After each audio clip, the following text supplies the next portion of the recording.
Exercise 2.1 कितने question है? 5 minute, 5 question है, 5 मिनट में ही हो जाएंगे। तो फर्स्ट क्वेश्चन रीड कर लो। Find the degree of the following polynomials. और डिग्री का मतलब होता है हाईएस्ट पावर। समझ गए नहीं समझ गए? एग्जाम्पल में भी कराया था।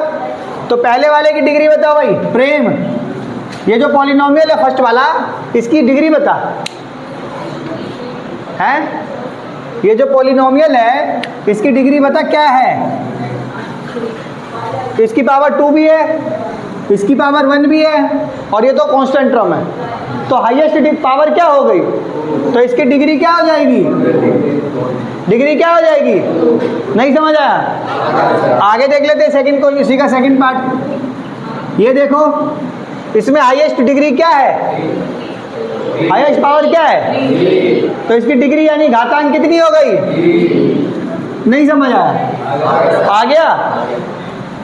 इसमें बताओ, क्योंकि इसमें वेरिएबल नहीं है, एक्स वाई जेड, और जिसमें एक्स वाई जेड कुछ भी नहीं रहेगा, मतलब अलजेब्रिक एक्सप्रेशन नहीं रहेगा, उसमें क्या हो जाएगा?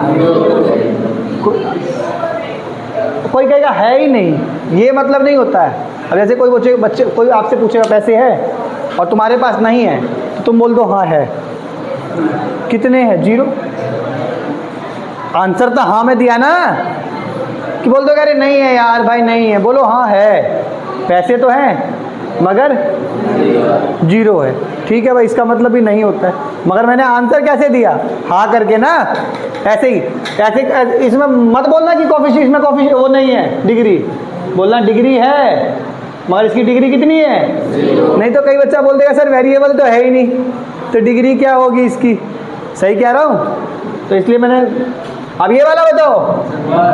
हाँ, क्योंकि वेरिएबल दे रखा है, देख रहे हो, और इसकी पावर। तो यही तो चैप्टर पढ़ना है ना, लीनियर वाला, यही इक्वेशन पढ़नी है हमें। चैप्टर का नाम ही है लीनियर पॉलिनोमियल।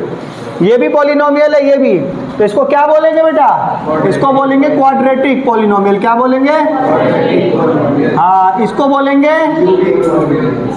ये तो 0 पॉलिनोमियल हो गया ना, इसे कांस्टेंट बोल देंगे। क्या बोल देंगे? Constant polynomial. और इसको लीनियर पॉलिनोमियल। बात समझ आ गई? सेकंड क्वेश्चन रीड कर लेते हैं। कह रहा right the polynomials of degree. Degree एक की भी डिग्री लिखनी है, मतलब एक पॉलिनोमियल लिखना जिसकी डिग्री 1 होनी चाहिए, दूसरा पॉलिनोमियल लिखना चाहिए जिसकी डिग्री 2 होनी चाहिए, और तीसरा भी पॉलिनोमियल लिखो जिसकी डिग्री। तो एग्जाम्पल में जो लिखा हुआ है ना, एग्जाम्पल में लिखा हुआ नहीं है, वही अपने, या तो अपने आप लिख दो, या तो अपने आप कुछ भी क्वेश्चन बना दो। जैसे इसका फर्स्ट पार्ट देखो, इसकी डिग्री क्या होनी चाहिए? तो 2x प्लस में 3, 2x प्लस में, इसकी पावर क्या है? तो हो गई ना डिग्री फर्स्ट। इसी का सेकंड अगर हम आंसर लिखेंगे तो कैसे लिखेंगे? 2x square plus 4x plus 6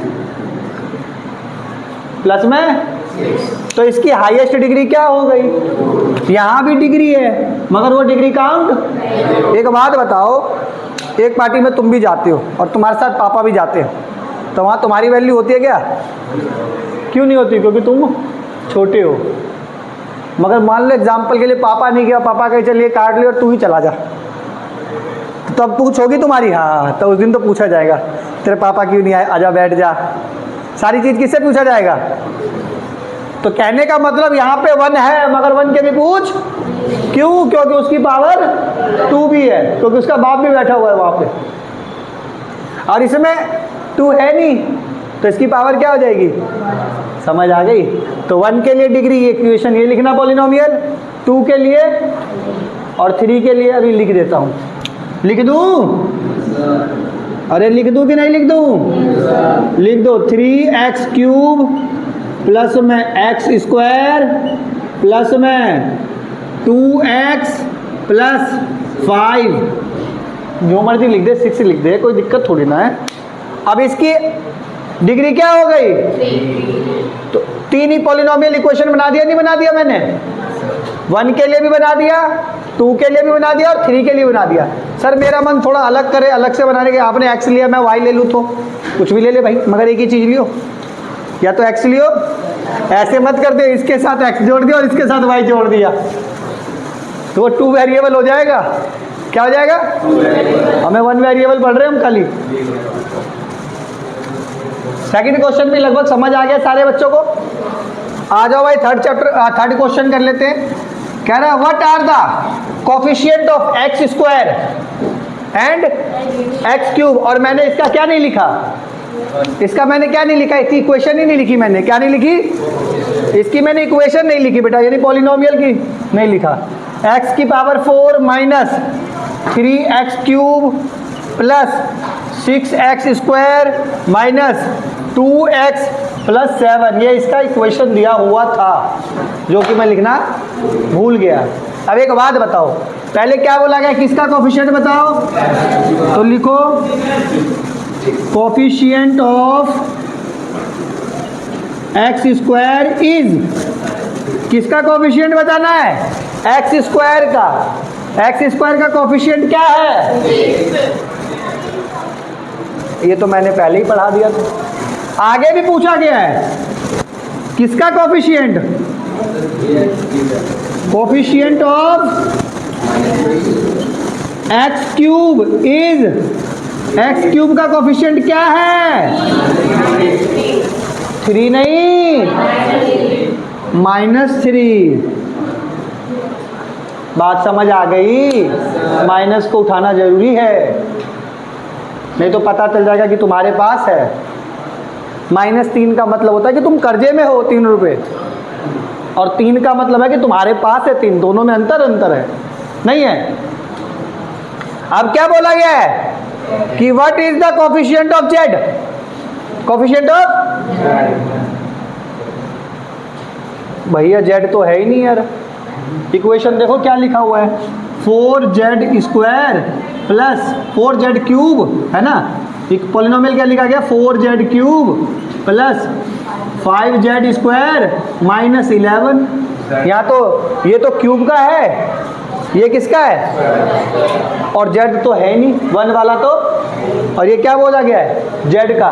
किसका कोफिशिएंट, तो z है नहीं है, तो उसका कोफिशिएंट होगा नहीं होगा।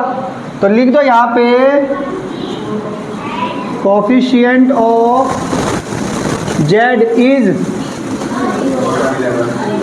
क्या हो जाएगा, यहाँ पे z दे, अरे ये z तो ये भी दे रखा है मगर इसकी पावर क्या है, z तो यहाँ भी दे रखा है मगर इसकी डिग्री क्या है, पावर बोल दो डिग्री बोल दो, बात ठीक है। समझ आ रही है?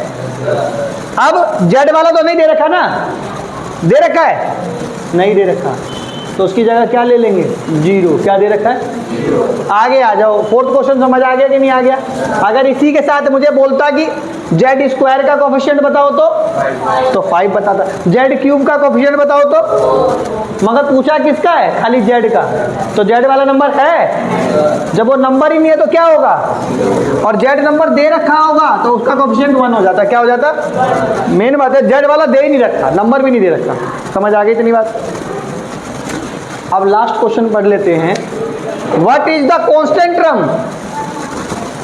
तो कांस्टेंट टर्म कौन सा हो जाएगा, है बताओ, कांस्टेंट टर्म इज -10। क्या नहीं समझ आया भाई, जो माइनस होगा वो तो लिखना ही पड़ेगा ना। तो कांस्टेंट टर्म क्या हो गया, नहीं समझ आया एक्सरसाइज है, तो अब उतारो फिर आगे तो, और नहीं आया तो पूछ लो।